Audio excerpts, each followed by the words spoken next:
Israeli প্রধানমন্ত্রী Binyamin Netanyahu ও সাবেক প্রতিরক্ষামন্ত্রী ইয়োভ গ্ল্যান্টের বিরুদ্ধে আন্তর্জাতিক অপরাধ আদালতে গ্রেফতারি পরোয়ানা জারির পর থেকে তোলপাড় চলছে আন্তর্জাতিক অঙ্গনে। যুক্তরাজ্যে গেলে গ্রেফতার হতে পারেন নেতানিয়াহু, যদিও এ বিষয়ে ব্রিটিশ প্রধানমন্ত্রীর সরকারি বাসভবন ডাউনিং স্ট্রিটের মুখপাত্র সুনির্দিষ্ট করে কিছুই বলতে রাজি হননি। তবে যুক্তরাজ্য সরকার তার আইনি বাধ্যবাধকতা পূরণ করবে বলে স্পষ্ট বার্তা দেন তিনি। পাশাপাশি ব্রিটেন আইসিসির স্বাধীনতার প্রতি শ্রদ্ধাশীল এবং অবিলম্বে গাজায় যুদ্ধবিরতি প্রতিষ্ঠা করতে চায় বলেও জানানো হয়।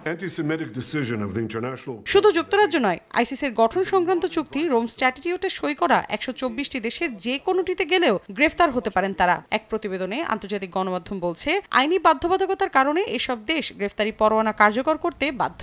এদের মধ্যে রয়েছে যুক্তরাজ্য, ফ্রান্স, জার্মানি, স্পেন, আফ্রিকার নাইজেরিয়া, তিউনিশিয়া, সেনেগাল সহ বিভিন্ন দেশ। তালিকায় রয়েছে Canada, Brazil, Chile, Australia, New Zealand, Japan ও দক্ষিণ কোরিয়া সহ আরও বিভিন্ন দেশ।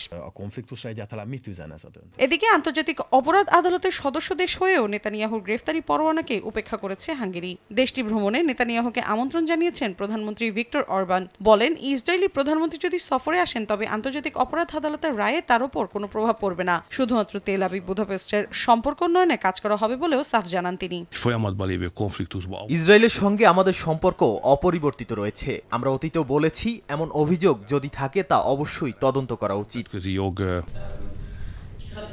শুধু হাঙ্গেরি নয়, নেতানিয়াহুর পক্ষে রয়েছে ইউরোপের আরেক দেশ জার্মানিও। স্থানীয় সময় শুক্রবার দেশটির মুখপাত্র বলেন, আইসিসির প্রতি অকুণ্ঠ সমর্থন রয়েছে জার্মানির, কিন্তু দেশটির ইতিহাসের সঙ্গে ইসরায়েল ওতপ্রোতভাবে জড়িয়ে, তাই নিজেদের দ্বিপক্ষীয় সম্পর্ক ভুলে গেলে চলবে না। গ্রেফতারি পরোয়ানার ভিত্তিতে বিনিয়ামিন নেতানিয়াহুকে গ্রেফতার করতে মোটেও ইচ্ছুক নয় বার্লিন।